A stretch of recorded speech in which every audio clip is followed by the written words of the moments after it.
초등학교 과학이 엄마들 소문에는 뭐 어려워졌다, 어떤다 이런 얘기 하는데요. 실제 여러분이 고등학교 올라가시면 통합과학을 시험을 배우거든요. 들어봤어요, 통합과학? 일단 관심 없죠. 근데 중학생인데 통합과학이 무슨 말이며 이게 웬열이며 이럴 수 있는데 중학교 때는 중 1, 2, 3 이렇게 1학기 2학기, 그다음 중학교 2학년 1학기, 2학기, 중학교 3학년 1학기, 2학기. 근데 이제 책을 한 권으로 받아요. 그러니까 1년짜리 컬이 중1 거 과학책, 중2 거 과학책, 중3 거 과학책 한 권으로 싹 다 받습니다. 그러다 보니까 이제 학교에서 계시는 선생님이 기간제로 오실 수도 있고 잠깐 불시 오실 수도 있고 아니면 이제 시간 여유를 두셔서 쭉 계속 계시는 선생님들도 계실 수 있지만 그러니까 자기 전공에 따라서 2학년 거, 2학기 거 과학 부분이 1학기 때 한 번에 왜 내용에 연결이 있는 경우는 한 번의 시험 문제를 내시기도 해요. 예를 들어서 물질의 상태 변화라고 하는 화학 단원이 있어요. 그러니까 상태 변화 부분이 있으면 상태 변화 여기가 지금 화학 부분인데 2학기 때 또 열에너지 파트가 또 나온단 말이에요. 그러니까 연결이 되어 있어. 그러니 1학기, 2학기 구분하는 거 없이 그냥 통으로 시험 낼 거야. 1학기 때 자기가 전반적인 공부를 수업을 진행하시고 난 다음 이해가 될까? 그러다 보니 우리는 1년짜리 커리 교재로 이제 공부를 진행하는 부분이다 라고 보시면 되고 여러분이 초등학교 때도 경험했던 것처럼 물리 영역 막 뭐 있어? 힘 계산하고 누구누구 얼마 뉴턴 그죠? 뭐 계산하고 그지? F는 MA 막 이렇게 계산하는 형태의 물리 대우하고 그죠? 도대체 이게 무슨 말인가? 또는 어려워하는 지구는 왜 자전하는가? 공전도 하는가? 별자리는 왜 계절마다 달리 보이는가? 지구가 파트라 그지? 그 다음에 생물 파트라 생물 뭐 어떤 거 배웠어? 막 현미경으로 입 관찰하거나 뭐 이런 거 배웠죠. 그래서 생물 파트라 그 다음에 지구가 뭐 예를 들어서 화학 파트 어떤 거 합성한다거나 꼼꼼하게 딱 뭘 띄워놓고 보니 뭐 어떻게 되네라고 하는 거 했었죠. 그런 영역이 마찬가지로 중 1, 2, 3학년 때도 다 골고루 포함이 되어 있습니다. 그래서 이 아침부터 여러분이 공부를 하게 된 거야. 중학교 영역이 고등학교 영역이랑 연결이 워낙 되다 보니까 12시 5시 오케이. 그래서 일단은 우리는 뭐 이렇게 고등통합과학을 수능까지 본다 하는데 바로 준비하기는 어렵고 이 통합과학 내용 요소 속에 중등 내용의 심화 부분이 언제든지 걸려서 나와. 왜냐하면 중학교는 여러분이 믿기지 않겠지만 의무 교육과정이에요. 반드시 중학교 교육과정까지는 이행을 하셔야 된다라고 하는 부분이 있어. 그래서 중학교 때 배웠던 내용 요소 너네 반드시 공부를 하고 올라왔거든. 그러니까 여기서 한 번씩 너네 기억력을 점검하듯이 빵빵빵 터트려서 물어보는 거죠. 중학교 내용이 이렇게 있었는데 그걸 고등학교 내용과 연결해서 너네가 사고할 수 있는지 이런 부분을 생각할 수 있는지를 점검하는 형태로 고등통합과학 수능에서도 마찬가지 이렇게 시험 문제가 나오죠. 똑같이 나오지 않겠죠. 그걸 베이스로 해서 조금 더 사고하고 확장해서 결정할 수 있는 능력치를 수능에서 판가름 하겠지. 그러다 보니까 과학이 공부해야 될 요소가 좀 많아져 있는 상태이긴 해. 팩트로. 그래서 이제 너무 많은데 그러니까 겁을 주려고 하는 건 아니고 과학의 내용 요소가 어렵기도 하고 다뤄줘야 할 거, 공부해야 될 것도 되게 많은 부분인데 그래도 여러분이 이렇게 토요일, 일요일, 오전 아침 일찍부터 나와서 공부하는 보람을 있도록 우리가 좀 학습을 해보자 라고 하는 의도로 제가 훈한 말씀 마냥 교정 선생님 훈한 말씀 마냥 이야기를 좀 찌그러 봤어요. 그래서 일단은 이렇게 시작하더라 그죠? 이렇게 시작할 거니까 보시면 될 것 같습니다.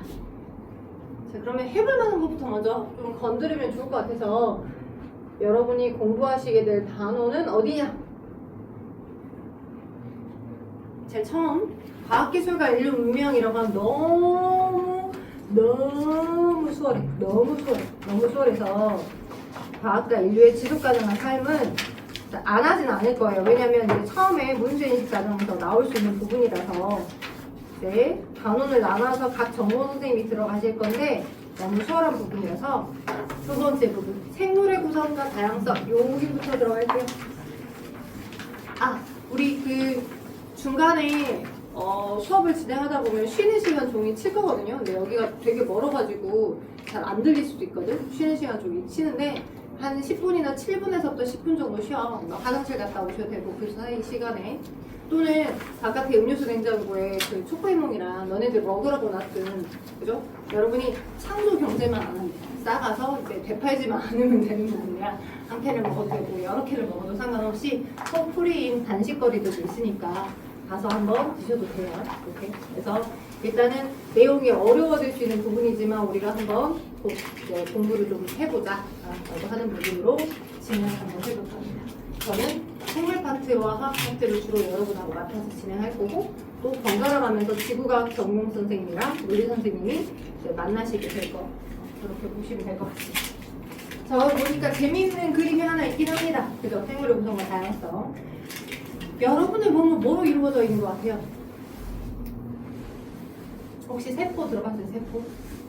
세포? 그리고 혹시 관찰하는 거 현미경이나 이런 거 좀 봐봤어요? 뭐 양파 표피 실험이랄지 아니면 뭐 입 관찰이랄지 해보셨나요? 아닌가요? 해보셨나요? 그 세포라고 하는 게 네모 칸막이처럼 되어 있게끔 그림이 많이 보입니다. 식물은 네모나거든요. 동물은 좀 동글동글해요. 동글동글. 그래서 어떻게 해서 어떠한 구조를 이루고 있어야지만 생명체라고 할 수 있는지, 그래서 그 생명체라고 하는 것의 기준이 세포거든. 세포라고 하는 구조로 이루어져 있어야지만 우리는 하나의 생명체다라고 보는 부분이야. 그래서 무엇을 세포라고 정의내리고, 오케이? 그리고 그 세포 하나의 단위가 어떠한 역할들과 일들을 수행하고 있는지를 한번 배워볼까 해. 네. 그래서 생물의 구성, 세포의 구조와 기능에서 나와 있다.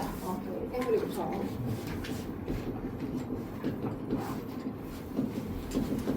너무 처음만 하면 팍팍하니까 쌉소리도 조금씩 하면서 할게요. 자, 여러분의 인체를 구성하는 생명체의 생명체의 구조를 구성하게 한다거나 기능이 나타나게끔 한다거나 구조적 기능적 기본 단위, 그죠? 기본 단위를 우리는 무엇이라 하냐? 세포라고 해요. 여러분 집들마다 다 다를 수 있지만 각자 고유의 영역, 고유의 공간이 있죠. 내 방, 그지? 나의 방. 네, 여러분이 아주 어렸을 때는 기억은 못 하실 수 있겠지만 여러분이 방이 없을 때가 있을 수도 있었어. 엄마 아빠랑 같이 살 때. 네, 여러분이 주로 보수를 했던 게 있어. 어떤 거? 아니 난방 텐트라도 하나 사줘. 그래서 여기 들어가고 내가 여기 이제 누구 인형 뭐 인형 갖고 오거나 아니면 남자들 같은 경우 어디 로봇 갖고 오거나, 그래서 여기 문 딱 닫아버리면 여기 내 영역이야, 나 여기서 잘 거야, 이랬던 공간이죠. 그러니까 나만의, 여기는 내가 알아서 컨트롤할 수 있는 나만의 영역이라는 형태로, 그죠? 그런 것처럼 생명체도 포유하게 나만의 어떠한 그 영역을 구성하고 있는 최소 단위가 세포입니다. 그리고 마찬가지로 너네가 문을 열었다 닫았다 할 수 있었던 것처럼 외부로부터 특정 물질이 들어오게끔도 하고, 아니면 내부에 있던 물질을 더 많이 빠져나가게끔 해주는, 출입해줄 수 있는 역할을 해주는 세포의 제일 바깥 경계가 있어요. 그거 우리는 세포막이라고 해요. 세포막. 그래서 여러분 거기 보시면 28쪽 아래 중간에 2번 나와 있죠. 생명활동이 일어나는 기본 단위이자 생물의 몸을 이루는 가장 작은 단위를 우리가 세포라고 하는데, 자, 페이지 28쪽 하고 있어요. 페이지 28쪽에 이제 생명의 기본 단위자, 생명현상이 일어나는 기본 단위자, 생물의 몸을 이루는 가장 작은 단위를 세포라고 하는데, 그 세포도 마찬가지 더 작은 미세한 구성 단위의 역할들을 각각 수행하는 뭔가들이 다 갖고 있어요. 오케이? 그리고 제일 바깥에 이 출입문의 역할을 수행하는 부분들이 세포막입니다. 세포를 구성하는 제일 바깥의 세포막. 근데 여러분이 초등학교 때 관찰을 만약 해보셨다면 동물은 이렇게 동글동글하면서 떨어져 있는 형태로 존재하고요. 식물은 떨어져 있지는 않고요. 굉장히 질서 정연한 모습을 유지하고 있어요. 이렇게. 제일 바깥의 식물은 이렇게 어떤 형태와 벽과 어떤 틀을 구성하게 하는 뭔가를 이루고 만들고 있습니다. 그런데 동물은 이 제일 바깥에 짱짱한 구조에 이런 벽 성분은 없어요.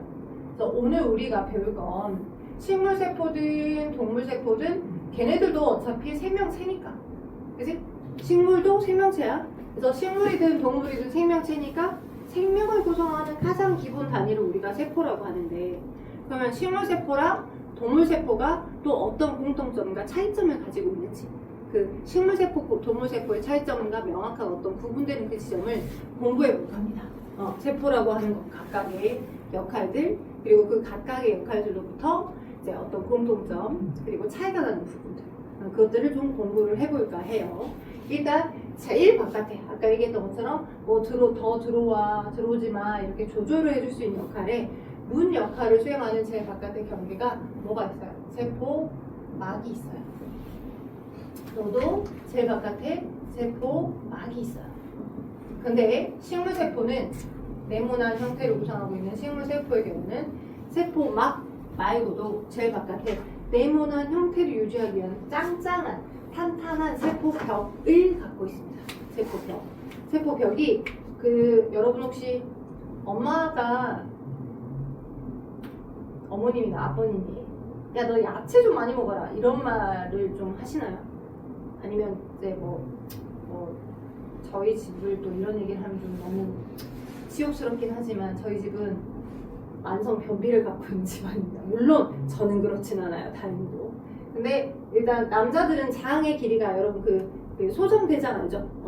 아침에 모닝롱 나오는 그 대장하고 직장까지의 길이가 좀 짧아.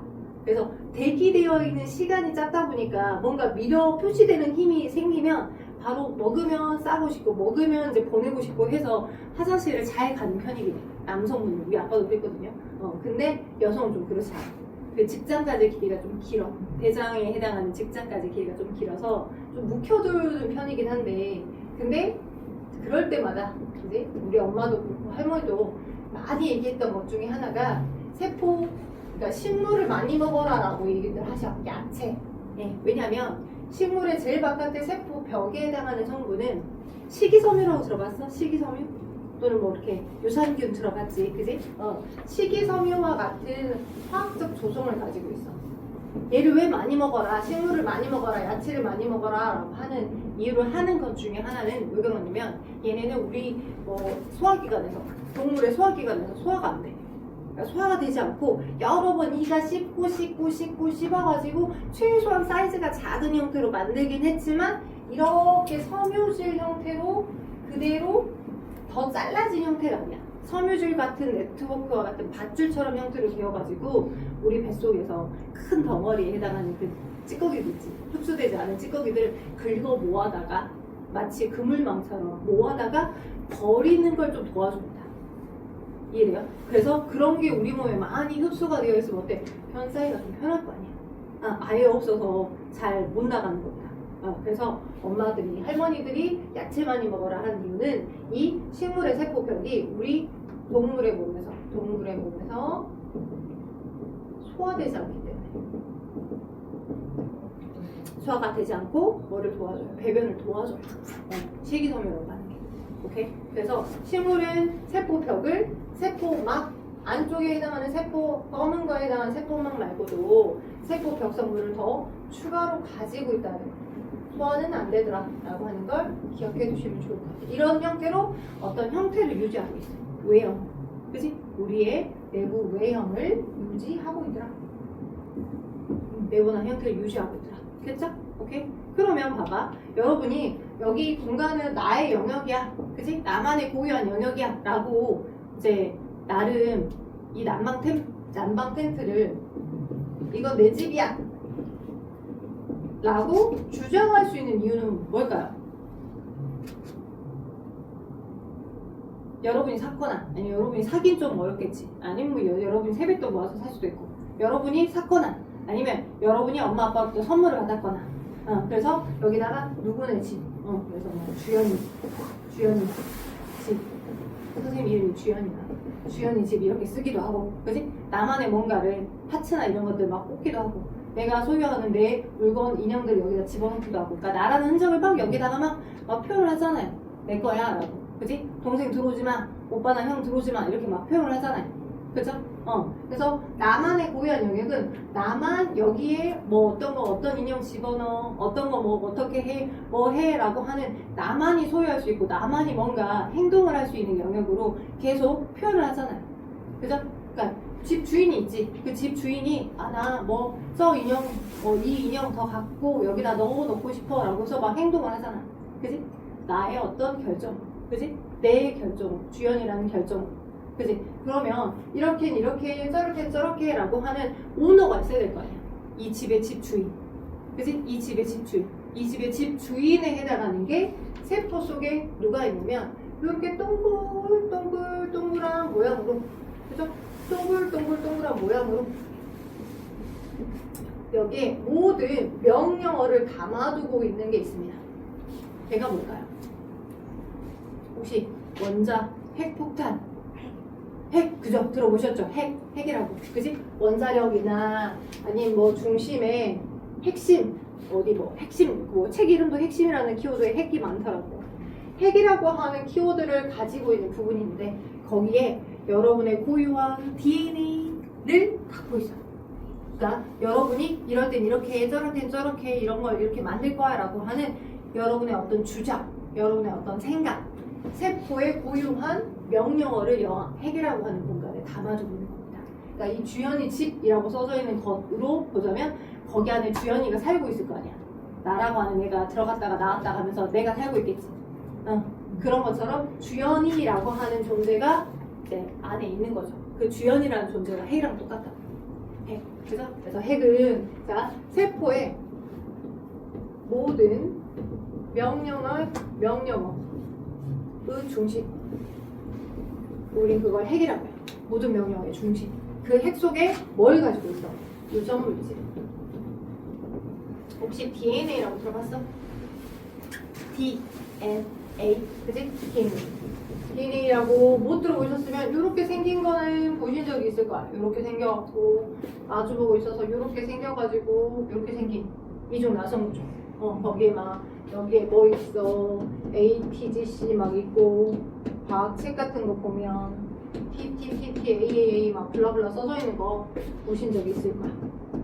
이렇게 있고 이렇게 있고 이렇게 있고 이렇게 있고 이렇게 있고 이런 식으로 이렇게 벽돌이 나선형으로 쌓여져 있는 이런 구조들에 해당하는 실가닥이 엄청나게 길게 많이 있는데 그 실가닥들을 우리는 다 DNA라고 해요. 사람은 여기 사람의 세포의 여기에 약 46가닥을 갖고 있어요. 46가닥. 사람마다 다 다르고 종마다 다 다른 형태로 거기에 이럴 땐 이렇게 저럴 땐 저렇게 빠바바바방 하라고 하는 모든 명령어를 싹 다 담아서 갖고 있습니다. 어디에? 핵에. 그래서 핵심 핵이라고 해요. 그러면 어떤 친구들이 이렇게 물어보게 돼요. 선생님 그러면 네 알람이 울렸죠. 이 알람은 내가 왜 10시에 맞춰놨을까? 자, 이 알람이 울렸는데 쉬는 시간 좋아하고는 상관없고 한 10분쯤에 울릴 것 같아요. 10시 10분쯤에 종이. 네, 잠깐 쉬었다가 할게요. 이따가 10분 후에나 10분만 버텨봐. 자, 그래서 자 모든 명령어의 모든 세포의 중심에는 자 핵이라고 하는 공간이 있고 그 핵이라는 공간 안에 명령어를 가지고 있다. 네, 핵을 그러니까 명령어를 담아두고 있는 공간, 그죠? 이런 명령어, 즉 유전물질을 담고 있는 공간을 우린 그걸 핵이라고 본다라고 보시면 돼요.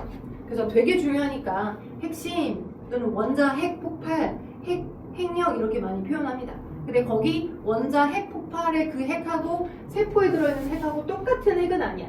그냥 동음이유야. 되게 중요하구나 라고 해서 핵이라는 키워드로 설명을 하고 있는 것 뿐이야. 여러분의 세포들을 모았다고 해서 갑자기 폭발하고 그런 건 아니에요. 그죠? 그래서 세포 안에 핵심, 중요한 공간에 해당하는 거, 이 난방 텐트의 주인처럼 핵심에 해당하는 주연이 해당하는 거, 그게 핵이다 라고요. 그 핵 속에 이럴 땐 이렇게, 저럴 땐 저렇게 라고 하는 모든 생각의, 명령의 중심들을 갖고 있더라고.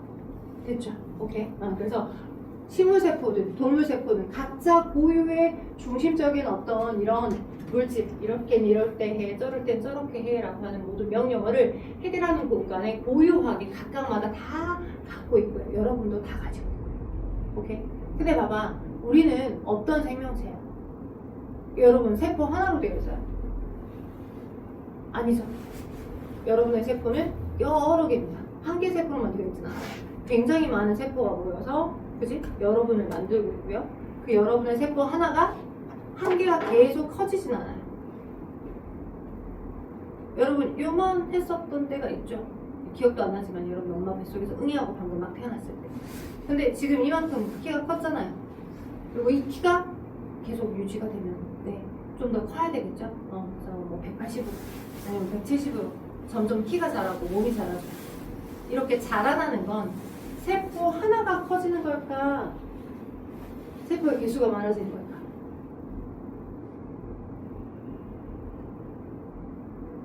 뭘까요? 원래 여러분이 가지고 있던 세포 한 개 한 개의 크기가 커져서 여러분이 이렇게 커지는 걸까? 아니야. 왜? 아닌 것 같아? 아니면 세포의 수가 많아져 있을까? 수가 많아서일까? 뭘까? 첫 번째일까? 두 번째일까? 첫 번째, 세포 하나의 크기가. 두 번째, 세포 개수가 많아져서. 왜? 그렇게 배운 것 같아? 살짝. 왜? 우린 여러 세포로 되어 있으니까, 다세포 생물이니까 또 굉장히 어색한 시간이죠. 누군가 하나를 이렇게 눈이 맞추셔가지고 계속 물어보면 그 친구가 굉장히 뻘쭘해지잖아요. 자, 일단은 정답은 두 번째가 맞습니다. 여러분 다세포 생물이고 그냥 결과적으로 외우시기만 하면 안 돼. 이따가 잠깐 쉬었다가 와서 왜 한 개 세포로 하나의 세포가 계속 커지는 게 아니라 하나의 세포가 계속 커지는 게 아니라 이 세포의 개수가 많아진 형태로 이제 여러분의 몸을 이루고 있는 건지 다세포 생물의 형태를 이루고 있는 건지를 설명을 해드려볼게요.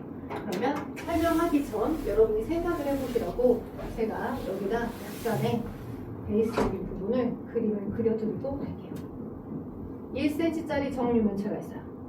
여러분 그래도 부피랑 겉넓이 계산하는 건 알 거니까. 그리고 여기가 3cm짜리 정류면체가 있습니다. 오케이? 그리고 마찬가지로 여기도 이제 일종의 세포면 핵이 들어있을 거고 여기도 세포면 핵이 들어있습니다. 핵.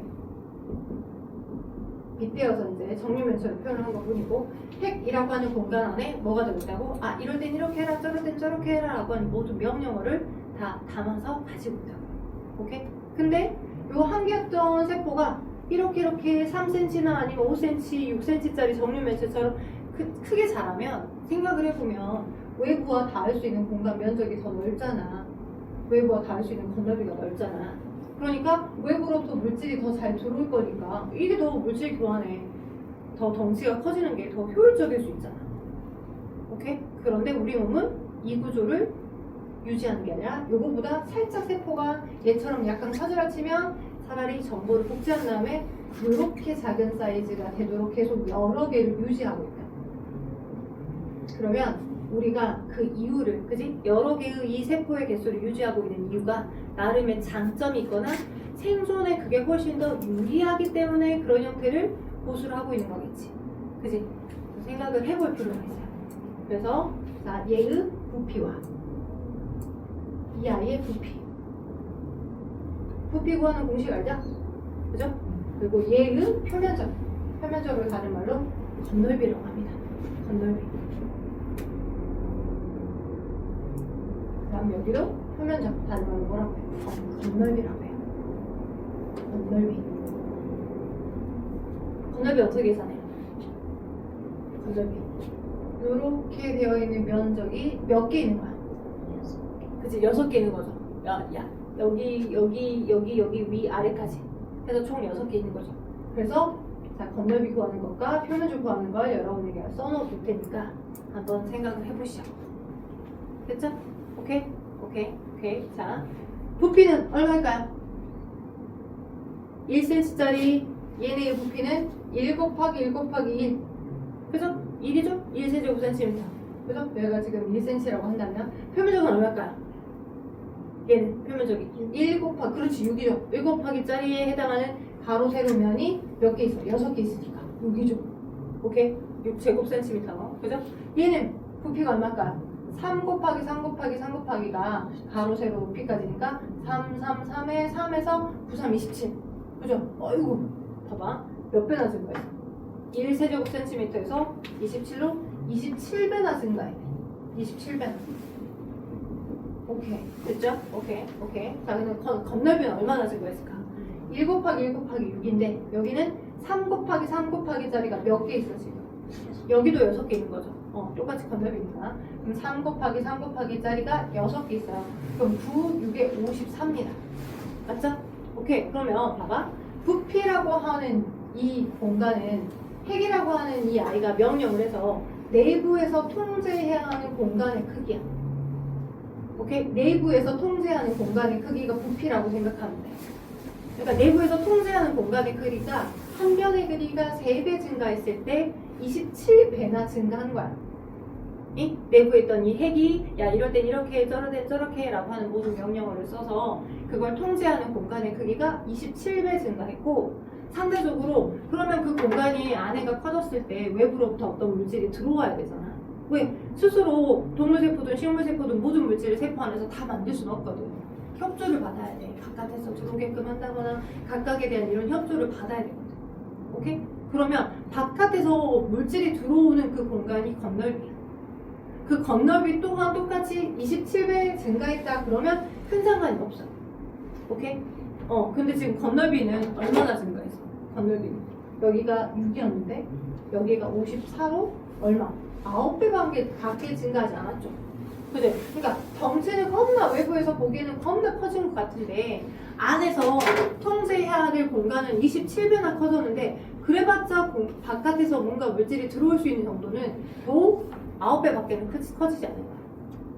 겉으로 보기에는 덩치가 커 보이지만 실속은 없는 거예요. 상대적으로. 돼요? 그래서 우리는 살짝 세포의 크기가 커지라 치면 차라리 핵 속에 있는 정보를 똑같이 카피를 해서 너도 핵 갖고 있고 나도 핵을 가지고 있고 차라리 원래와 똑같은 작은 크기를 계속 유지를 하자 하여 세포를 계속 쪼개가는 겁니다. 세포 하나가 커지라 치면. 돼요? 이걸 우리가 세포 분열의 필요성이라고 하여 여러분이 3학년 교육과정에서 배워요. 어떻게 해서 세포는 분열하고 세세포 분열은 어떤 거가 있고 전기, 중후기, 말기는 뭐 있며 염색체라고 하는 건 뭔지. 돼요? 네, 어느 정도 하윤이가 그지? 어느 정도는 그래 세포는 크기가 계속 커지는 게 아니라 조그마한 크기를 계속 유지한 채로 짧게 여러 개 있는 것 같아요 라고 이야기를 하신 것 같아서 알고 계시는 것 같아서 선생님이 살짝 설명을 해드렸어요. 이게 더 효과적이진 않다. 이게 훨씬 더 효과적이다. 뭐에 대해서? 물질 교환이 되는 데에 대해서. 이렇게 놓고 보니 여기 한번 적어줘 볼게요. 단위 부피당 표면적으로 생각하자.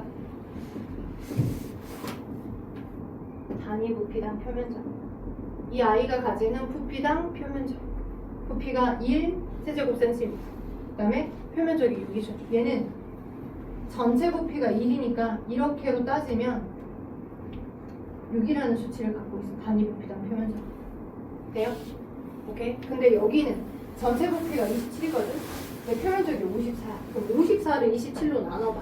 그러니까 이렇게 54를 27로 나눠. 왜? 이 전체 부피가 27이니까 이렇게 나누게 되면 1세제곱센티미터당 표면적이 얼마 나오는지가 나오겠지. 전체가 27세제곱센티미터이기 때문에. 그죠? 그러면 1세제곱센티미터당은 얼마씩의 외부로부터 물질이 들어오는지가 나올 거 아니야. 약분해봤더니 얼마야? 2지 2. 꼴랑 해봤자 2밖에 안 돼. 덩치를 겁나 커 보여도 외부에서 물질이 들어오는 정도가 2밖에 안 된다. 2밖에. 그래서 우리는 세포가 이렇게 대빵 커지는 것보다 이렇게 살짝 커지라 치면 안 돼! 내 정보를 카피할 거야. 카피해서 너도 갖고 나도 갖고 그냥 자꾸 조그만 사이즈로 뽕뽕뽕 뽀개지는 거야. 돼요? 이런 식으로 식물세포도 동물세포도 세포 분열을 통해서 다세포, 여러 개의 세포를 가진 형태로 유지를 하고 있다는 거예요. 여기 이 세포 분열의 필요성 부분이 있는데 여러분 책에는 나와 있진 않아. 여기 29쪽 비어있는 공간 있죠. 29쪽 비어있는 공간 있죠. 거기다가 한번 적어줘. 이걸 다 적기는 너무 힘드니까 방금 내가 설계했던 것 중에 여러분이 적을 건 세포는 여기 이 부분에서 세포 분열의 필요성 여기 필요하시면 이거 내용 적으셔도 되고요. 여기다가 선생님이 적을 걸 여러분이 적어보세요. 식물이든 동물이든 식물세포든 와 동물세포 모두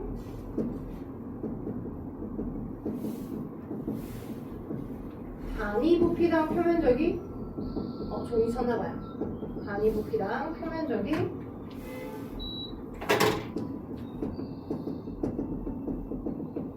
클수록 물질 교환에 유리하다. 따라서 세포는 분열하여 많은 개수를 작은 크기로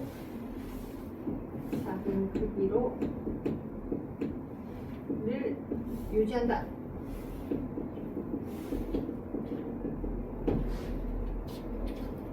세포 분열의 필요성.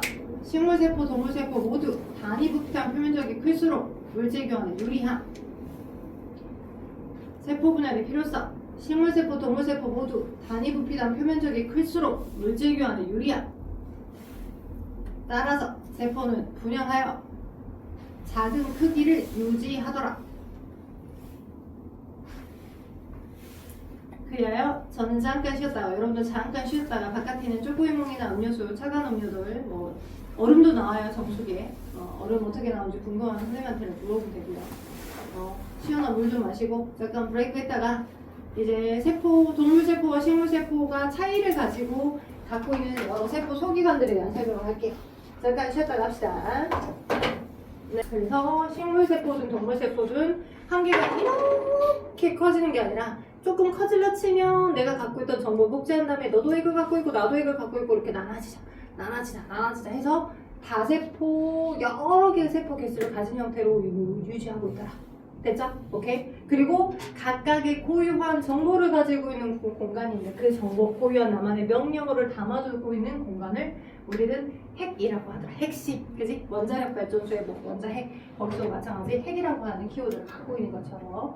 자, 그 다음에 여러분이 이제 아까 얘기했던 것처럼 동물하고 식물세포, 동물도 식물도 물론 대장균이나, 그지? 뭐 여러 세균들, 곰팡이들, 얘네들 같은 경우도 다 똑같이 공통된 이런 세포라고 하는 구조로 이루어져 있어. 싹 다 똑같이 세포로. 근데 자, 모두 다 기본 단위의 세포인데 동물하고 식물의 가장 큰 차이점이 뭐야? 공통점과 우리가 차이점을 한번 공부를 해보자 라고 하는 게 오늘 수업의 목적이니까. 오케이? 자, 일단 차이점이 뭐겠어? 식물하고 동물 둘 다 세포라는 구조로 이루어져 있긴 해. 오케이? 이루어져 있긴 한데 차이점은 뭐고 공통점은 뭘까? 가장 큰 차이점. 일단 우리는 끼니 때가 되면 물론 이제 내가 할 수도 없어. 지금 현재는 할 수 없지만 여러분이 엄마 아빠가 차려준 밥을, 그지? 또는 여러분이 뭐 라면을 끓여서든 아무튼 끼니 때마다 밥을 챙겨 먹어야지만 돼. 그지? 안 먹으면 배고파. 배고픈 데다가 일을 못해. 그지? 동물은 끼니 때마다 뭔가 양분을 흡수를 해줘야 되는 거고, 식물은 막 점심 점심시간이 딱 됐어. 그럼 식물들이 막 배고파가지고 막 뿌리를 딱 뽑아가지고 막 밥솥을 향해 달려가가지고 막 퍼먹어? 그러진 않잖아. 그러진 않잖아. 식물은 그냥 붙박아져 있어. 뿌리를 내리고. 근데 밥이 해결돼. 뭐 해? 혹시 초등학교 때 배웠을걸? 그래, 광합성해. 광합성해서 식물은 스스로 양분을 만들어내는 능력을 갖고 있어. 근데 우리는 못 그래. 왜 광합성을 못하니까. 근데 이제 빗대어서 어떤 소설적인 감성으로 햇빛 많이 보고 싶어요 라고 해서 나 광합성 하러 가 이렇게 표현하긴 해도 실제적으로 동물세포는 광합성을 할 수 있는 그런 세포 소기관을 갖고 있지 않아. 근데 식물은 스스로 양분을 합성할 수 있는 세포 소기관을 갖고 있어서 그냥 햇빛만 받으면 열심히 양분을 스스로 만들어낼 수 있어요. 그게 식물과 동물의 가장 큰 차이점입니다. 그리하여 그러한 걸 기준으로 하여 동물과 식물은 이런 생물이다 라고 얘기합니다. 식물 스스로 광합성을 통해 양분을 스스로 만들어낼 수 있죠. 광합성을 통해 양분을 스스로 지금 만들 수 있죠. 근데 동물은 광합성이라는 걸 못하니까, 광합성을 하지 않으니까 양분을 스스로 만들어낼 수 없거든. 그래서 뭐에 좀 귀속되어 있어. 이 두 개의 키워드가 좀 달라요. 가장 오늘의 메인의 핵심, 식물세포와 동물세포의 가장 큰 차이점. 식물은 과합성을 하더라, 동물은 과합성을 못하더라. 그래서 끼니 때마다 누군가의 도움을 받든 아니면 내가 스스로 만들어서든 밥을 만들어서, 나무를 만들어서 먹잇감을 먹어줘야 하더라. 근데 동물은, 식물은 그렇지 않더라. 스스로 양분을 만들어낼 수 있더라. 그래서 그걸 이런 키워드로 설명합니다. 독립적이다. 독립적이지 않다. 그래서 동물한테는 뭐라고 하냐? 종속되어 있어. 뭔가 양분을 만들어 먹고 살아야지만 돼. 종속되어 있어. 누군가 만들어낸 양분, 그지? 나물이나 또는 식물이 열심히 광합성을 통해 만들어냈던 쌀 이삭 있죠. 거기로부터 열심히 밥을 만들어 먹잖아요. 쌀 이삭, 그지? 그래서 그 양분들을 먹어서 섭취해줘야지만 내가 필요한 양분들이 들어와지는 거니까. 그래서 동물은 종속되어 있어. 먹잇감을 먹어줘야만 돼. 근데 식물은 스스로 그 양분을 만들 수 있어요. 그러면 뭐라고 할까? 독립적이다 라고 표현해서 식물에게는 독립영양생물, 동물에게는 종속되어 있다 라고 해서 종속영양생물이라는 키워드로 설명합니다. 여러분 거기 책에, 자 거기 보면 동물과 식물에서 차이가 나오고 있죠. 동물은 먹이를 먹어서 영양분을 얻으면, 첫 번째 줄 페이지 28쪽, 먹이를 먹어서 영양분을 얻으면 동물은 생태계에서 소비자 역할을 하더라. 그지? 식물은 어때? 식물은 빛을 이용해서 영양분을 합성하면, 근데 우리는 이미 배웠어. 언제? 초등학교 때. 광합성. 그리고 조금 더 디테일하게 여러분이 중학교 때 배울 거야. 식물이 양분을 합성하는 그 광합성을 합성하는 그거에서 생태계에서 생산자 역할을 한다고 나와 있죠. 그죠? 그래서 거기 옆에다가 딱딱 써주세요. 아, 그래서 먹잇감을 반드시 먹어줘야 되는 동물은 종속되어 있으며 먹잇감으로 섭취하니까. 그리고 식물은 스스로 셀프로 시시때때로 필요에 따라 광합성을 하는 걸 통해 양분을 스스로 만들어낼 수 있네. 그치? 그래서 독립영양 생물이다, 종속영양 생물이다. 얼마나 웃기고 얼마나 복잡할까. 끼니 때 딱 됐는데 식물이 뿌리 뽑아가지고 막 열심히 밥통 만들어서 밥 퍼먹으러 와. 그러지 않잖아. 근데 우리는 선생님 되게 민감해요. 배고프면 민감해요. 너무 바쁘면 끼니를 놓칠 때가 있긴 하거든. 그러면 막 이러면 안 되지만 썽질내요. 바빠서 못 먹는 걸 가지고 썽질내요. 그래서 끼니 때 꼭 먹어줘야 돼. 나에게 밥은 굉장히 소중한 인자야. 근데 여러분도 마찬가지야. 끼니 안 먹고 먹으면 이 다 배려요. 잘 먹어줘야 되고, 그게 큰 차이야. 동물세포와 식물세포. 둘의 공통점은 세포로 이루어져 있다. 이건 똑같은 거고. 근데 또한 공통점으로 세포라고 하는 것 자체가 너무 무한히 커진다고 했었을 때 물질 교환을 잘한다. 그것도 아닌 거고. 그지? 그래서 아까 얘기했던 것처럼 적당한 크기만큼 너무 커지면 유전적물 복제한 다음에 너도 핵 가지고 있고 너도 핵 가지고 있고, 살짝이라도 커지려 치면, 얘가 이렇게 있는데 좀 커져서 물질 교환이 좀 불리하려 치면은 정보를 복제한 다음에, 야 나도 핵을 갖고 있고 니도 핵을 갖고 있게끔 이 원래의 크기처럼 조그마한 사이즈로 계속 쪼개져서 여러 개를 가지고 있자 하는 식으로 너도 이렇게 세포 분열을 통해서 같은 개수 여러 개를 유지하려고 하는 거예요. 됐죠? 그리고 다 공통적으로 자신만의 고유한 명령어를 가지고 있는 핵을 갖고 있는 부분이 있는 거. 그죠? 그럼 봐봐. 아까 둘 다 식물이든 동물이든 둘 다 경계에 해당하는 거. 외부로부터 물질이 들어오는 바깥 경계에 해당하는 건 뭐라고 있었어? 아까 난방 텐트로 비유를 했을 때 들어와서 문 열어 문 닫아 해주는 그 문 역할 해주는 게 뭐였어? 기억력 테스트인가 이것은? 세포의 병 말고 조금 더 안쪽에 동물 식물 둘 다 갖고 있는 거. 네 맞아요. 세포막. 둘 다 경계에 해당하는 문 역할을 해주는 건 세포막이었고, 식물하고 동물하고 차이가 있는 건 식물은 조금 딱딱한 어떤 외형을 유지해야 되다 보니 세포막 말고도, 그죠? 네, 바깥쪽에 있는 게 세포막인데 세포막 말고도 더 추가적으로 식이섬유, 동물의 몸에 안에 섭취되어 들어와서 흡수되지 않고 소화되지 않는 세포의 벽이 추가로 더 있더라. 그죠? 바깥쪽에 세포벽이 더 추가로 있더라. 식물은. 동물은 근데 세포벽이 없더라. 그래서 동물은 세포벽이 없다 보니까 좀 동글동글한 모양의 형태를 유지하고 있어요.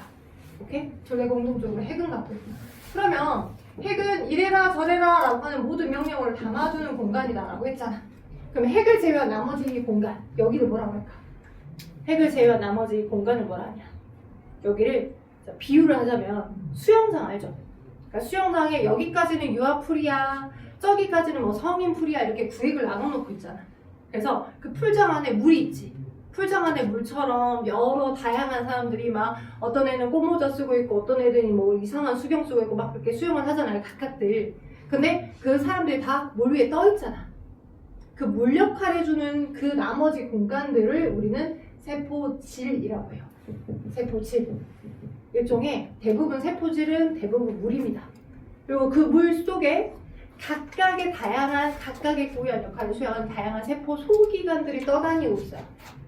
오케이? 그리고 식물, 동물 둘 다 공통적으로 어떤 세포 소기관을 가지고 있냐면 이렇게 생긴 세포 소기관을 제가 여기다가 한번 그림을 그릴 거고 얘를 확대해서 그림 한번 그려볼게요. 이렇게. 혹시 얘들아 명량 핫도그 좋아하니? 아니야. 저 바로 설레설레 해버리네. 핫도그처럼 그리고 있는데 핫도그에 케찹 뿌리잖아. 이런 식으로 생긴 아이가 있어요. 오케이? 뭐 지저분해 보이지만 이렇게 생긴 애도 있고 어떤 세포 소기관은 이렇게 해서 동전이 엄청 쌓여져 있고 이들이 막 연결되어 있는 아이가 있어요. 이런 식으로. 오케이? 이렇게. 오케이? 근데 이렇게 되어 있는 건 식물한테만 있고요. 이렇게 되어 있는 건 동물, 식물 다 있습니다. 다양한 세포 소기관을 많이 갖고 있는데 그 여러 개의 세포 소기관 중 몇 개만 지금 제가 설명해 줄 겁니다. 돼요? 오케이? 자, 이렇게 핫도그 모양처럼 이렇게 생긴 아이가 있는데 이렇게 생긴 아이, 이렇게 생긴 아이. 이렇게 얘 이름은 마이토콘드리아입니다. 마이토콘드리아. 여러분 책 보니까 마이토콘드리아라고 나와 있죠. 여러분 책에서는 칼라본에서는 약간 분홍빛으로 보이는 아이. 얘는 마이토콘드리아고, 그리고 저기 식물에만 존재하는 약간 녹색으로 보이는 아이 있죠. 녹색으로 보이는 아이. 걔는 이렇게 동전이 쌓여진 것처럼 되어 있는데 그 쌓여져 있는 동전들이 또 이렇게 이런 식으로 연결되어 있어요. 그리고 여기에 표현은 안 돼 있겠지만 자, 제가 얘네들이 막 꽂혀 있습니다. 얘가 뭐냐? 엽록소입니다. 그리고 얘가 엽록체예요. 엽록체나 엽록소나 똑같은 거 아닙니까? 라고 생각할 수 있는데 이 엽록소는 뭐냐면 일종의 안테나야. 안테나. 혹시 너네 안테나 모르나? 안테나 모르겠구나. 그 TV 수신기. 요즘은 뭐 와이파이로 저런 조그마한 기계들로 대부분 다 와이파이 주파수로 서로 소통을 하긴 하지만 옛날에 1980년대 응답하라 1988 혹시 보셨어요? 안 봤죠? 1997도 안 봤죠? 그 옛날 얘기인데 엄마 아빠는 아실 수 있어. 엄마 아빠의 굉장히 어릴 때 아주 오래전에는 TV 수신기가 그지 바깥에 옥상에 있었어. 그래서 막 TV가 안 보여. 엄마 아빠 또 엄마 아빠 나 그 정도로 늙지 않았다 그러실 수 있어서 할아버지 할머니한테 여쭤봐. 그럼 TV 수신기가 바깥에 있어. 이렇게 집 바깥에. 그래서 막 TV가 잘 안 나오고 지직 거려. 그러면 막 그 옥상에 올라가셔가지고 그 수신기 이렇게 된 안테나를 막 이렇게 움직여봤다가 이렇게 움직여봤다가 인공위성처럼 생긴 이렇게 생긴 그런 형태가 아닌 그냥 네모난 이렇게 막 이렇게 생긴 이런 주파수를 왔다 갔다 하면서 가격을 잡았었어요. 그런 게 일종의 안테나. 외부로부터 정보를 받아들이는 역할. 오케이? 외부로부터 정보를 받아들이는 그와 비슷한 안테나 같이 생긴 게 엽록체 안에 있어요.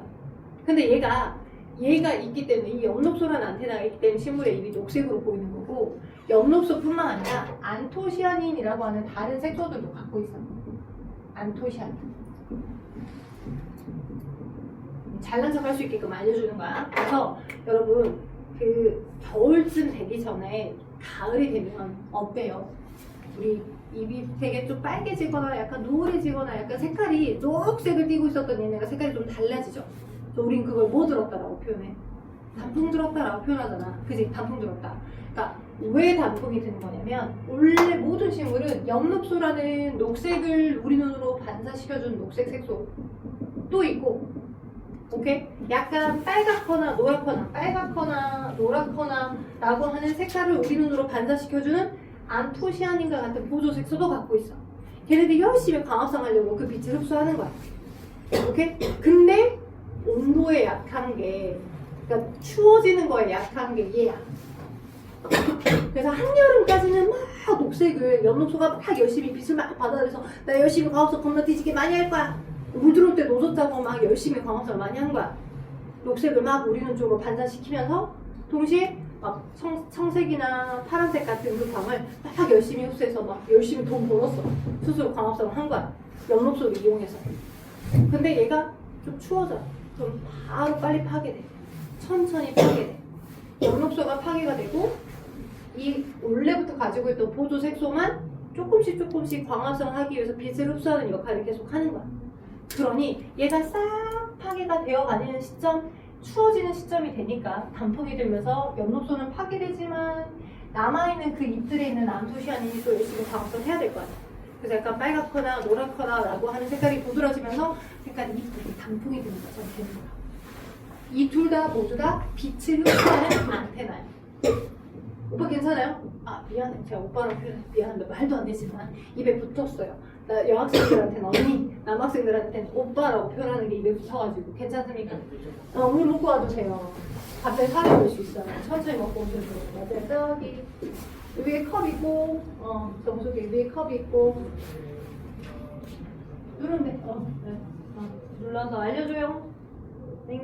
맞아요. 또 갑자기 살이 들 수 있어요. 남자들도 가끔 침상에다 혼자 살이 걸려가지고 죽을 뻔한 적도 있는데 그러면 안 되잖아요. 죽으면 안 되잖아요. 밖에 있는 물이랑 음료수랑 마셔도 돼요. 네. 그리고 편히 좀 즐기시다가 뭐 선생님 오늘은 좀 아까 근데 매번 힘들다라고 하면 힘들고 서로 힘들어지는 거니까 야, 오늘은 조금 좀 살살할게요. 아니면 좀 오늘 빡세게 해도 될 것 같아요. 이렇게 리액션 주시면 또 그에 맞춰서 또 할 것들은 또 하면서 하니까 그죠?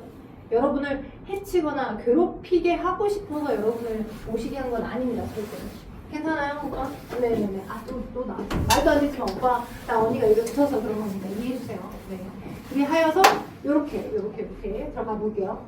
그러니까, 이제 동물하고 식물세포가 차이점이 뭔지를 계속 얘기하려다가 지금 얘기를 하고 있잖아요.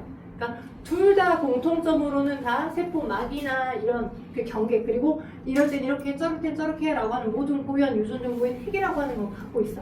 가장 큰 차이점은 식물은 스스로 양분을 만들 수가 있거든. 누굴 갖고 있어서? 광합성을 한다는 엽록체를 갖고 있어. 근데 엽록체라고 하는 것 자체가, 그지? 엽록체 안에 빛을 흡수하게끔 하기 위한 색소를 갖고 있는데, 빛 흡수를, 안테나. 그지? 근데 둘의 차이점을 일단 알려줘 보면, 엽록소도 있고, 그 다음 안토시아닌 같은 보조색소도 있고, 다 가지고 있는데, 계속 어느 정도 입을 달고 있는 동안에 열심히 양분을 쭉쭉쭉쭉쭉 유기양분을 계속 만들어야 될 거 아니야. 그게 밥이니까. 밥을 스스로 셀프로 만들어줄 수 있으니까 식물은. 그치? 그래서 스스로 양분을 만들어내는데, 그치? 근데 얘가 온도가 약해서 추워지면 바로 파괴돼.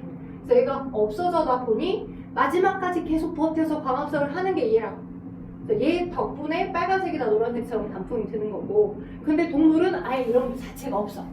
이런 게 자체가 없어서 식물이 열심히 만들어준 엽록체에 저장됐던 양분들을 식물이 많이 저장하고 있겠죠. 광합성에서 양분을 만들어서 엽록체 안에다 저장을 하고 있을 거거든. 걔네들을 걔네가 막 많이 모아뒀다가 모아두고 있어.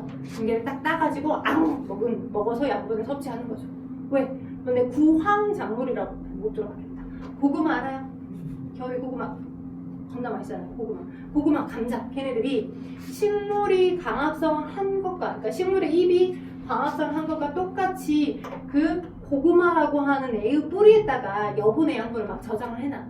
감자도 마찬가지. 줄기에다가 여분의 양분을 막 저장해놔. 네. 그래서 그런 여분의 양분들을 우리가 캐서 밥 대신에 먹기도 했어. 아주 예전에. 지금은 거의 간식거리로 먹잖아. 에어프라이어에 돌려가지고 김치에다가 얼마나 맛있어.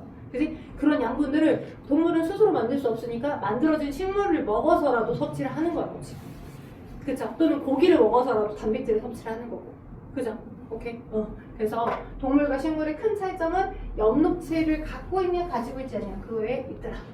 오케이? 그래서 엽록체라고 하는 건 광합성이 일어나는 세포 소기관. 그지? 근데 엽록체는 식물이 갖고 있는데 동물과 식물 둘 다 누가 있다고? 여러분이 지금 엽록체는 그래도 초등학교 때 좀 들어봤어. 아, 식물이 녹색인 이유는 엽록체 때문이구나. 초등학교 때 들어봤는데 지금 처음 들어보는 게 지금 제가 얘기하는 마이토콘드리아일 거야. 그지? 마이토콘드리아. 식물도 갖고 있고요. 동물도 마이토콘드리아를 둘 다 똑같이 공통적으로 갖고 있어요. 동물도. 마이토콘드리아는 지금 저한테 처음 들어봤죠? 그쵸? 처음 들어봤죠? 자, 마이토콘드리아의 역할이 되게 중요한데 얘는 어떤 역할을 하냐면 내가 비유를 할게. 여러분이 이제 새벽도 수금을 하실 달이 곧 오고 있대요. 수금이라고 표현하니까 좀 웃기긴 한데 새해잖아요. 그죠? 추석 때는 이제 월금이 잘 되지 않잖아. 명절 때 어르신들 만나면. 그렇지만 새해는 새해 첫날이고 세뱃돈이라고 하는 걸 주실 수 있잖아요. 이렇게 꽁돈을 바라면 안 되지만 그래도 또 사람 심리가 그래서 좀 바라게 됩니다. 선생님도 어릴 때 막 식구들 좀 있었어서 막 서울부터 갔다 오면 든든해졌어요. 근데 이제 새해 세뱃돈을 받잖아요. 그죠? 네, 비유를 할게요. 마이토콘드리아의 역할을 제가 설명하기 위해서 비유를 하자면 여러분이 열심히 이렇게 새해 인사를 드려서 막 세뱃돈을 받았어요. 근데 이제 저기 서울에 계시는 할머니 할아버지가 달러를 주셨어. 달러를. 그지? 달러를 주겠거든? 그러면 모르는 친구들은 바로 쓸 수 없으니까 뭐예요? 이럴 수 있죠. 그죠? 근데 여러분은 어떨까요? 어떻게 할 거야? 할머니 할아버지가 달러를 주셨어. 열심히 너네가 이쁘게 절을 했더니 새해 인사를 드렸더니 달러를 이렇게 천불 이렇게 오씨 그냥 상상만 해도 행복하다. 달러를 딱 주셔서 주셨는데 아니에요. 이거는 쓸데가 없잖아요. 그래서 안 받을 거야? 받아야지. 그지? 받을 거야. 받은 다음에 어떻게 해야 돼? 근데 그 받은 달러를 가지고 바로 막 CU나 편의점에 가서 세븐일레븐 가고 돈을 막 바꿔서 막 그 육개장을 사 먹는다거나 피카츄 들어있는 빵을 사 먹는다거나 그럴 수 있어요? 달러 받아줘요? 안 받아줘요 편의점. 그쵸? 근다고 해서 넣어도 안 받을래 이러지는 않을 거 아니야. 받아야지. 챙겨야지. 그리고 지금 달러가 올라갔을 때 이제 여러분은 지금 은행을 갈 수는 없어요. 엄마 찬스 써야 돼. 엄마나 아빠 찬스. 그래서 이렇게 달러 쟁여놓고 있다가 필요할 때 은행 가서 바꾸면 되잖아. 우리나라도. 그것도 달러 환율이 높았을 때. 그지? 왜냐면 어차피 수수료가 있을 거니까. 그죠? 묵혀두면 돼. 묵혀두면 돈이 되는 애야. 걔는 금처럼. 그죠? 안 받으면 안 돼. 그지? 이와 비슷한 상황이 지금 마이토콘드리아에서 일어나고 있는 겁니다. 뭔 말이냐? 자, 여러분이 동물로 따지자면 동물이니까 동물하게 표현을 할게요. 이해됐어요? 방금까지? 좀 행복한 상상을 해봤나요? 자, 이렇게 동물 세포가 있어요. 핵이 있고요. 자, 마이토콘드리아는 어떤 역할을 하냐면 동물은 스스로 약물을 만들 수가 없잖아. 그래서 먹는다고. 그러니까 여러분의 소화기관에서 먹어. 단백질이나 탄수화물이나 고기나 이런 걸 먹어서 세포가 흡수할 수 있는 굉장히 작은 크기로 짧게 쪼갠 거야. 짧게 쪼갰어. 근데 걔네들이 세포에서 바로 수입이 가능한 형태는 아니야. 예를 들어서 in Korea, 한국이야. 방금 여러분이 돈을 받았어. 할머니 할아버지로부터 달러. 근데 달러를 바로 쓸 수 없으니까 어디에서 바꿔요? 은행 가서 바꾸죠. 이제 환율이 높았을 때 여러분 너무나 현명하니까 환율이 높았을 때 굉장히 달러의 가치가 높았을 때 나 달러 많은데 하고서 가면 딱 바꿔오면 되잖아. 우리나라 돈으로. 그러면 은행을 갑니다. 그러면 우리나라 돈으로 바꿔오죠. 5만원권 1만원권 그죠? 아니면 10만원권 이렇게 해서 우리나라 돈으로 바꿔오죠. 그치? 그렇게 우리나라 돈으로 바꿔주는 장소가 마이토콘드리아야. 마이토콘드리아. 이렇게 길어 이름이. 되겠니? 은행과도 같은 역할이에요. 얘를 실질적으로는 어떤 표현을 쓰냐면 달러라고 하는 게 영양소거든. 영양소. 여러분이 먹었던 그래서 잘게 소화시켰던 영양소. 근데 그 영양소의 화학적 에너지를 그대로 쓸 수 없으니 이 영양소를 마이토콘드리아라는 소기관에 가서 은행에 가서 우리 세포에서 쓸 수 있는 거니까 지금 세포니까 조직 세포니까 세포에서 쓸 수 있는 생명활동 에너지로 바꾼다 이렇게 표현합니다. 오케이? 생명활동 에너지로 바꿔주는 일을 누가 하는 거야? 마이토콘드리아가 하는 거야. 마이토콘드리아가 이런 키워드로 설명하는 거야. 이 생명활동 에너지라는 키워드를 여러분의 계속 텍스트에서 많이 나오거든요. 여러분의 책에서 이 생명활동 에너지라는 키워드가 주로 뭘 얘기하는 거냐면 우리나라에서 쓰는 우리나라 돈. 근데 여러분이 달러를 벌어들였어. 받아들였어. 우리나라 돈이 아닌 영양소를 그냥 받아들였어. 또는 뭘 통해서 엽록체가 광합성 하는 걸 통해서 광합성 네모난 형태로 자 엽록체가 빛에너지가 있어. 그리고 여기에 엽록체가 있어. 그럼 엽록체가 식물의 뿌리서부터 계속 받아들이는 게 뭐예요? 뿌리서부터 쭉쭉쭉쭉쭉 계속 먹는 거. 식물을 나 너 물 부족하겠다라고 할 때 식물에다가 입에다가 빨대 꽂아놓고 입에다가 막 물을 주진 않죠. 어디다 물을 줘요? 그지 화분에 그 흙에다가 주잖아. 저기 흙에다. 그러면 흙 속에 얘가 물이 스며들어. 그럼 뿌리를 통해 막 흡수해가지고 저기 줄기를 거쳐 입에까지도 막 이 물이 공급되는 거. 네? 그래서 잎이 저렇게 녹색인 이유는 잎 속에 엽록체가 되게 많이 있고 막 열심히 양분을 합성하는 거거든. 광합성하는 거거든. 저 직사광선 밑에서도 광합성 합니다. 그래서 간엽식물들.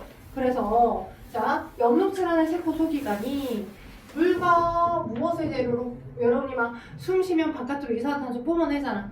그치? 대기 중에 있었던 이산화탄소 그것을 재료로 이산화탄소 이 둘을 재료로 해서 뭘 만들어? 스스로 양분을 만들어. 그걸 양분이라고 표현하기도 하고 정확하게는 포도당이라고 표현해. 포도당. 당분이야, 당분. 포도당. 근데 포도당 또한 뭐라고? 파워 미스죠. 제가 힘 조절을 잘못했어요. 파워 미스. 그래서 물과 이산화탄소와 얘네를 바탕으로 엽록체에서 빛이 있을 때 스스로 양분을 합성한다고. 빛이 있을 때. 그래서 처음 만들어지는 영양분이 포도당이야. 포도당.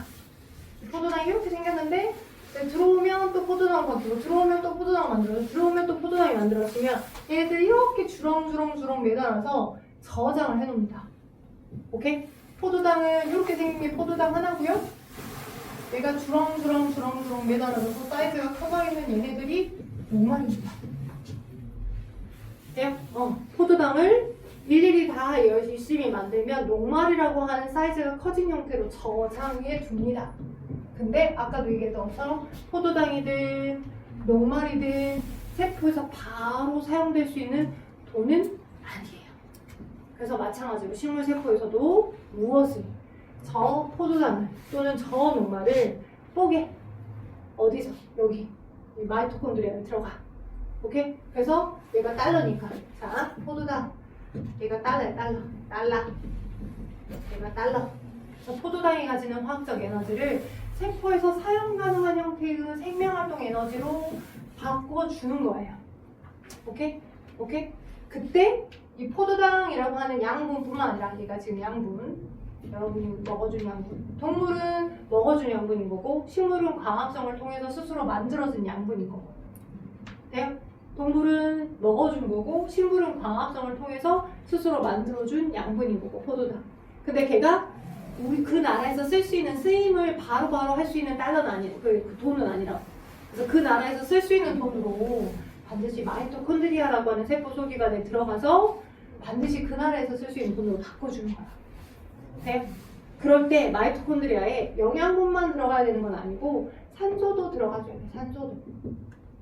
돼요? 그리고 이제 돈을 바꿔줄 때 은행에서 내가 뭐 1만 원권을 줬어. 그럼 그 나라의 지금 현재의 환율에 알맞춰서 똑같이 그 가격만큼을 그대로 받는 게 아니라 은행도 돈을 바꾸기 위한 나름의 이제 그 사람이 뭔가를 진행해줬고 그다음에 그 사람이 임금도 있을 거라서 수수료를 떼가지. 오케이? 그래서 이 포도당이 가진 화학적 에너지가 100%다 생명활동 에너지로 바뀌는 건 아니야. 일부만 바뀌고 나머지는 뭐 이산화탄소나 물이라고 하는 노폐물이 되어서 바깥으로 방출돼. 얘는 노폐물이야, 노폐물. 되겠니? 오케이? 자, 그래서 자 저쪽 방도 일찍 끝난대요. 자, 그래서 이렇게 보시면 28쪽하고 29쪽에 자 28쪽에 세포의 구성에서 세포 소기관이라고 한다라고 나와 있죠. 그죠? 핵이나 세포막처럼 세포에서 생명활동에 필요한 기능을 각각 수행하는 걸 세포 소기관을 하고 세포 소기관에는 마이토콘드리아나 세포벽 엽록체들이 있다. 첫 번째 핵은 DNA 같은 유전 물질이 들어있고 생명활동을 조절한다고. 두 번째, 세포막은 세포를 둘러싸고 있는 막으로 쌓여 있어서 난방 텐트의 경계처럼 외부로부터 물질의 출입을 조절해주는 역할을 세포막이 한다고. 되겠어요? 오케이? 막이라고 한다고. 그 다음, 세포막과 핵 사이를 채운 나머지 액체와 같이 다양한 물질과 세포 소기관들이 둥둥 떠다니는 게 있는데 그게 세포질이라고 하는 공간이다. 그리고 세포벽은, 동물은 세포벽이 없어요. 근데 식물은 세포벽을 갖고 있어요. 맞죠?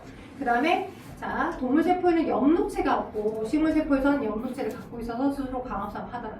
오른쪽 보니까 29쪽에 이렇게 많은 핵과 마이토콘드리아랑 세포 소기관과 엽록체에 대한 설명이 나와 있죠. 수업 시간에 설명한 것처럼. 아래 지금 여러 세포 소기관에 대한 설명이 나와 있으니 다음 시간까지, 내일까지 숙제 한번 내줘볼게요. 아니, 같이 풀고 갈까? 자, 넘겨서 38쪽 한번 봐봐요. 38쪽. 개념 확인 문제에 나와 있죠. 38쪽. 38쪽 개념 확인 문제. 제가 오늘 첫날이니까 많이 내드리긴 좀 그렇고요. 1번에서부터 6번까지 숙제고요. 1번에서부터 6번까지 숙제고 다 해볼 수 있는데 10번은 약간 비유한 문제거든요. 그러니까 1번부터 6번까지랑 10번 문제만 숙제를 내드릴게요. 오케이? 그럼 딱 7개 내드린 거야. 오늘 바로 숙제 해봐봐, 집에 가서. 그래서 뭔가 막힌 게 있다. 그럼 이제 다음 시간에 제가 들어왔을 때 조금 더 복습해주고 이제 조직계, 뭐 기본, 뭐 기관계에 대한 설명을 쭉쭉쭉 진행할 거니까. 자, 여기까지 중에 질문 있어요? 없어요? 세포벽 하고 엽록체 하고 미토콘드리아. 우리 옛날엔 얘를 미토콘드리아라고 했는데 이게 그 뭐야 한글의 번역이 영문의 번역이 약속이 바뀌다 보니까 얘를 굳이 길게 느릿뺐어. 그래서 마이토콘드리아. 그래서 미토콘드리아라고 나와 있는 거가 얘랑 똑같은 아이야. 미토콘드리아라고 옛날엔 얘기했고 지금은 마이토콘드리아라고 얘기하더라고. 각자들끼리 약속을 했는데 왜 그렇게? 아무튼 마이토콘드리아까지 둘의 차이점, 동인유형 생물, 동성유형 생물 이 차이점 잘 기억하시고 모두 다 핵을 갖고 있더라. 각각의 보면 명령어 유전 문제를 갖고 있더라. 괜찮아요? 질문 없어요? 그러면 퇴근합시다. 갑시다.